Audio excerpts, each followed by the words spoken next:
Welcome to episode 9 of Will They Make Good Movies and Television Shows Out of These Comics? In this episode, we have Marvel, we have DC, and we have some Image number 1s and a number 2. All right, get ready right now.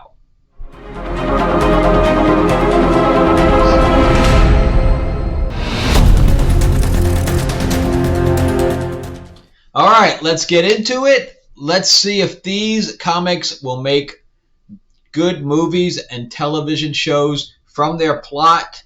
Of course, we're going to get into some of the artwork of the comics, and we're going to get into the plot and the characters and how well the writer and the artist were able to illustrate and tell this story. So before we get into it, remember to like and subscribe. I am trying to build the channel out. So please, if you can subscribe, please do.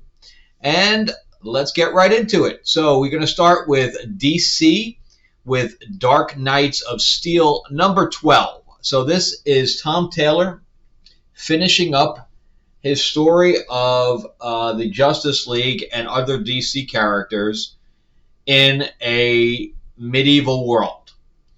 So it started out really good. I mean, I liked the little Game of Thrones, DC in the Game of Thrones universe.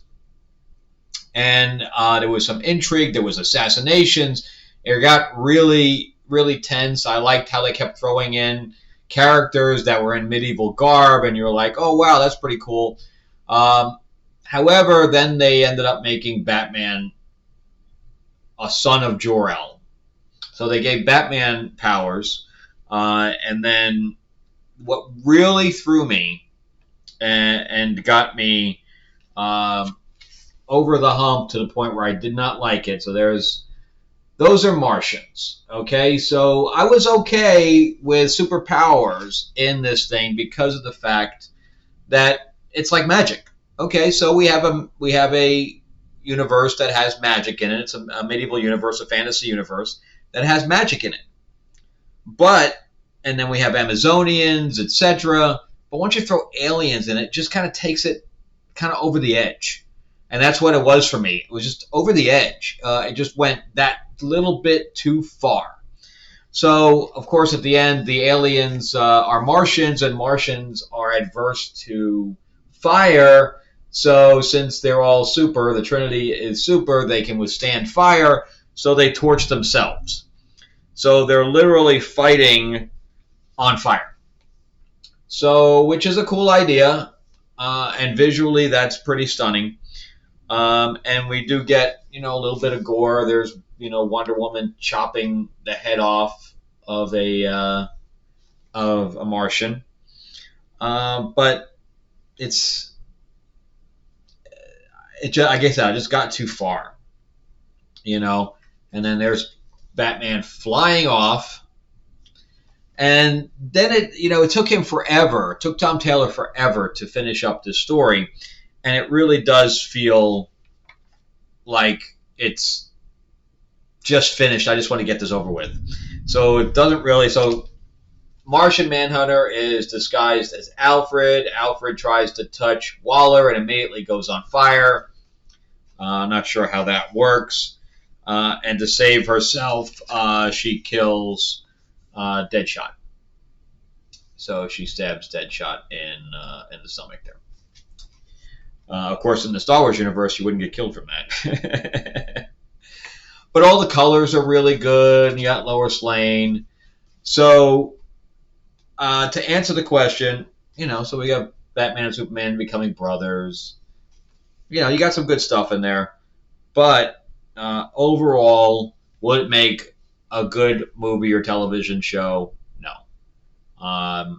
Unfortunately, it just, like I said, just jumped over the edge, bringing in aliens, and then, of course, the whole rest of the thing is about aliens, and it's just, you can't do Game of Thrones with aliens. It just doesn't work. You can do it with magic, you can do it with powers, but you can't do it with aliens. So I'm going to say no, even though I enjoyed half of that. I'm going to say no. All right, so let's jump into Moon Knight. So this is City of the Dead #2.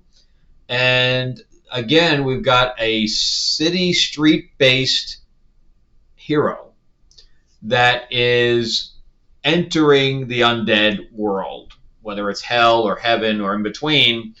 So he goes down there to save a friend of his, and he even says it's been 12 hours. But meanwhile, he had to die to go in there.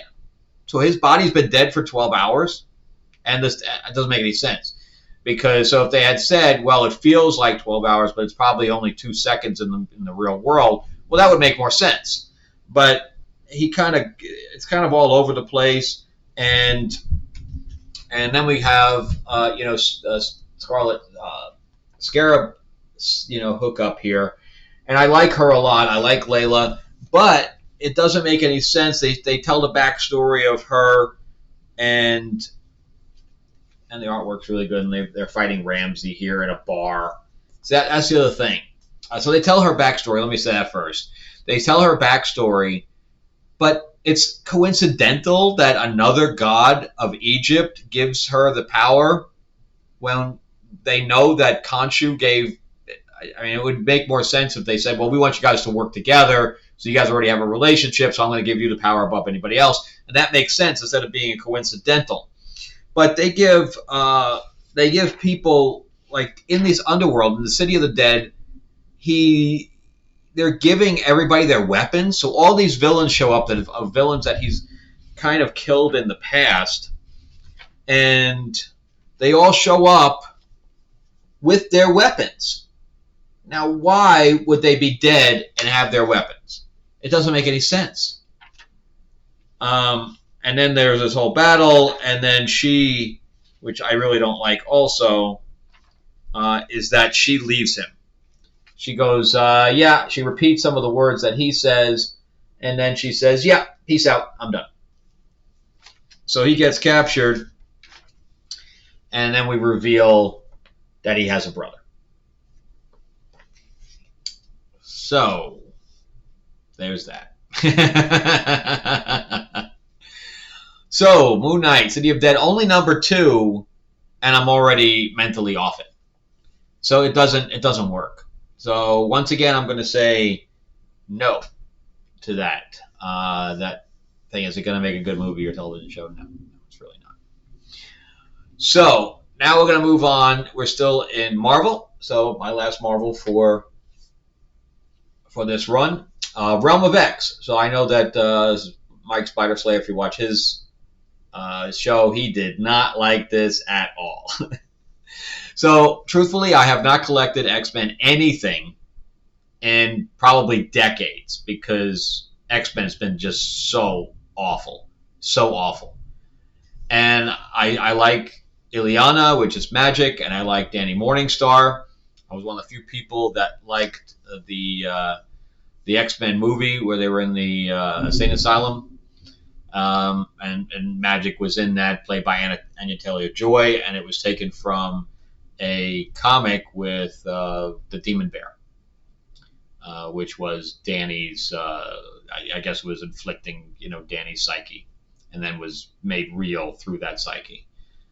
So we're going to get into this now. So I did not read the gala. There's a gala that happens every year, and supposedly everybody got kind of wiped out in this one. I didn't read it at all. And this is Groenbeck. So this is written by the same guy who does Red Sonja right now. So obviously he likes fantasy. So he turned this into fantasy. So they ended up going through another portal, and they end up in this fantasy world, which is why I can see that a lot of X-Men people are not going to like it. A lot of X-Men fans are not going to like it because X-Men's not fantasy. So we go from the X-Men storylines to doing this fantasy world, which is almost like what we just did with Dark Knights of Steel, and they're fighting in full gowns. But the standout character here is Typhoid Mary, who constantly is complaining through this entire issue. She's basically a villain. And then we have Dust, which I know nothing about, but obviously she's some kind of a Middle Eastern hero that can turn to dust. Again, I haven't read X-Men in a very, very long time. But we have Marrow in here, and whatever reason, Magic can't get and open another portal. And then we have Curse, who's this little girl down here that has no hair, and she's lost. But she's not upset that she's lost. She's kind of having her own little adventure. She really wants to be by herself, so like a traditional teenager, and she's running into monsters, and she's basically killing them. They're like, we're going to eat you, little girl, and she's like, don't be mean. And, there's the trolls down there. She basically just turned them into heads on the ground. But supposedly there's this white witch running around, and that's what the humans are fighting against. And where's the other thing? So now, and there's eagles that show up. So he created his own little world here, his own little fantasy world, and put the X-Men in it. And there's this prophecy that they would show up. And then the little girl gets hit by an eagle. And she wasn't happy about that at all. So she saves somebody, and I guess the more she uses her power, I don't know anything about her power, but the more she uses her power, I guess it hurts her. And then that's the other problem, is that she looks like the White Queen and instead of the White Witch. Is that supposed to be Emma? I don't know. But anyway, it's almost like Why the Lion, the Witch, and the Wardrobe, where now the witch is taking her in and trying to turn her, and she likes her power and all this other stuff. So we know that there's going to be, some damage here, and I guess that Curse is going to be attached to the villain, kind of like Will Lion, the Witch, and the Wardrobe. So yeah, I can see why a lot of people that are X-Men fans did not like this book. So I liked it because I had no expectations whatsoever. I mean, literally none. And I don't know, I like the fantasy thing, and I like them throwing them into the fantasy thing. I mean, Magic's almost like a fantasy character when she carries around a sword. So I'm going to say no, even though I like this and would love to see this as a movie or a television show. I'm going to say no because the regular X-Men fans are just not going to turn this on. So they would never greenlight this because it's just too far removed from the regular universe, and nobody would get it. So I like it, but it won't translate. So I'm going to continue reading it, but I know why other people are going to drop it like a lead balloon. All right, so then let's talk about Kelly Thompson. So Kelly Thompson did her a comic called The Cull, and she was writing Captain Marvel for 50 issues. And so we start out, there's been a movie like this where we just had a big monsters running around, and it was like regular people.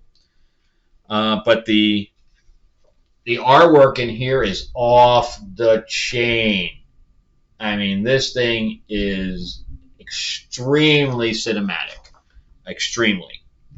So, they look almost real. So we have a group of teenagers trying to make a film. So they're trying to make a student film, and they're all get together, but they all have their own little problems. One has an overprotective dad. The other one has a dad that's beating the crap out of her, I guess, because she's the main star of the movie, of the student film, and she's got to put makeup on to cover her bruises and things to that effect. So you have some people that have, and then you have, the goth girl as well. So you have some tropes in there. And then you have the brother and sister Asian team, and the brother's kind of he's the only guy in the thing. It's all women for the most part, which is not a shock with Kelly Thompson. She doesn't like writing men for the most part, and if they do, they're superfluous. And so the brother is kind of the happy-go-lucky, and the sister's got to take care of her, and yeah, So the makeup was also, you can see the black eye on the girl there. I really don't know any. I don't really remember anybody's name. And then they go to where they're supposed to shoot the movie, and they walk through a cave, which I don't know why they've never been through that cave before. They walk into this cave, and then they see this. So the cave has its own ecosystem, and that's it. That's the end. That's the end of the issue. So we get introduced to some characters, and then it's over. Then they get introduced to the characters. They show up at the location, and they go into the cave, and they see this other world, and that's the entire book. That's the entire book. What? There's zero story here. It's a setup, and that's it. So if you're not interested in the characters, nobody's sticking around for the rest of this. So this is way too slow a start. So would it make a good movie or television show? I'm going to reserve any kind of opinion on that because I don't know. I don't know what this thing's about. I have no idea what this book is about. And that's pretty sad when so a comic book is 20 pages, right? So when Hollywood and television shows took their half-hour shows and used to be 28 minutes, right, with 2 minutes of commercials. So comics were 28 pages. Then they went down to TV shows went down to 24 minutes. Comics went down to 24 pages. Then they went to 22, which some still are on occasion.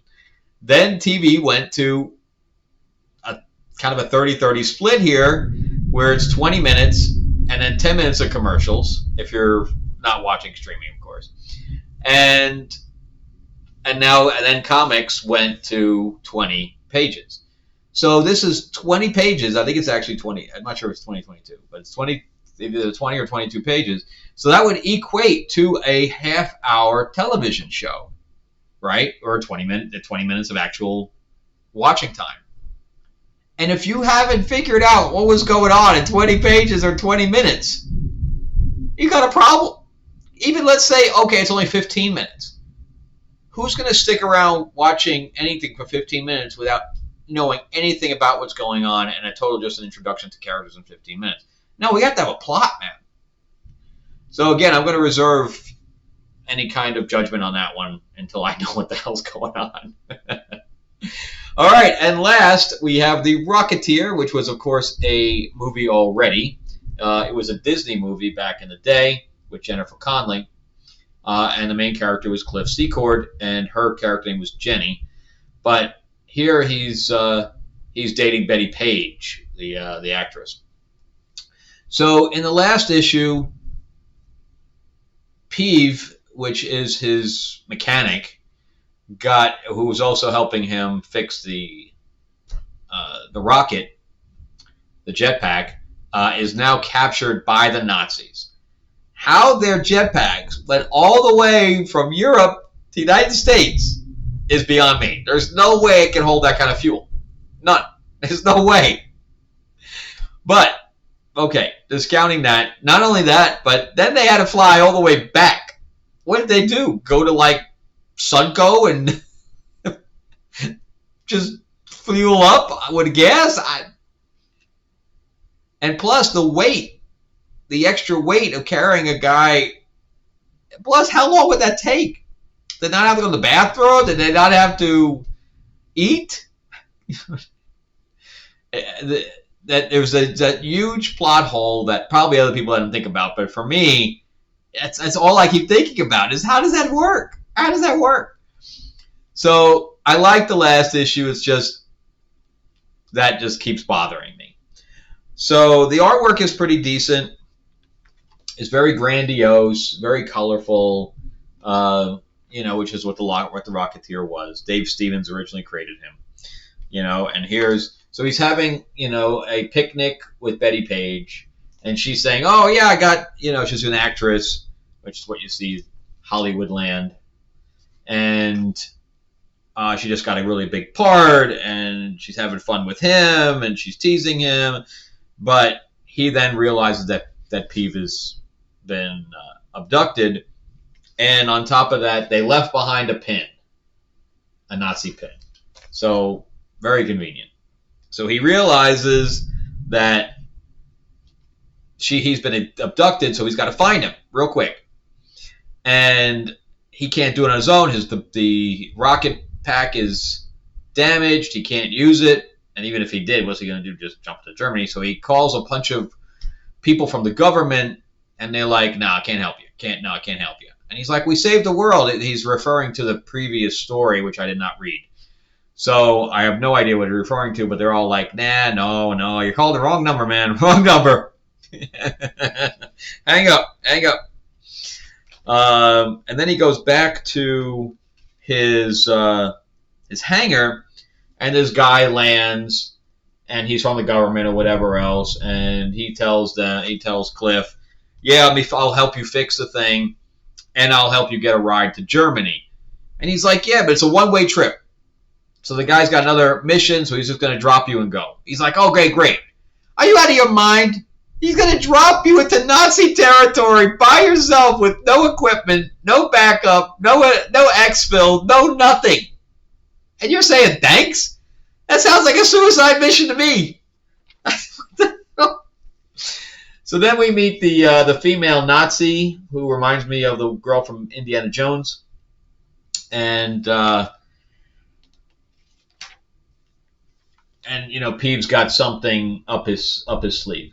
But that's it. There's nothing else. That's the end of that. So another issue where nothing happens. Why are these writers writing comics that nothing happens? Pretty artwork and that's it. So would this make a good movie or television show? I like the setup. I like the artwork to it. It's got the 50s feel. I think that the 50s feel still sells today. But we got to hurry the story along, and we got to fix that plot hole. So I'm going to say yes so far, because we're eventually going to have some fights with Nazis in Germany. That's cool. That's all about Captain America. But we have to fix the plot hole, and we have to hurry the storyline. We can't. This whole thing is nonsensical. So I only have 2 this week. No Marvel, no DC that would make good movies or television shows. All I have is the 2 independents, and I'm going to say maybe on this one, and yes, as long as we can hurry the storyline. And that's it for me. That's the week. So short one, even though it's 22 minutes. So I hope you guys enjoyed that. I hope you guys stick around from some of my other episodes. I'm going to plug my stuff real quick over here. So we have, remember, Tales of Ravador, link below, destinyroar.net. These are also available on Amazon, which you can also check out some of the reviews. This is a fantasy story with a whole bunch of other characters, fantasy setting, and all that stuff, although a little bit of a different fantasy setting. And then I have my comics as well. Destiny Roar, which is a 4-book novel series. This is a graphic novel adaptation.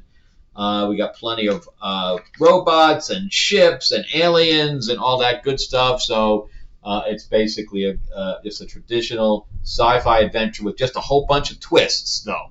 And you're going to love the characters on this. So this is only $20. Again, it's available on the Destiny Roar site and on Amazon. The first book just got turned into a audiobook as well with multiple voices. So you're going to like that as well. And that's on Audible. And then I have Lords of LA, which is my vampire mob in the 50s. We're working on, I'm going to be launching the second continuation of this. This actually has 2 issues in it. So it's 1, but it's actually 1 and 2 because it's 48 pages long.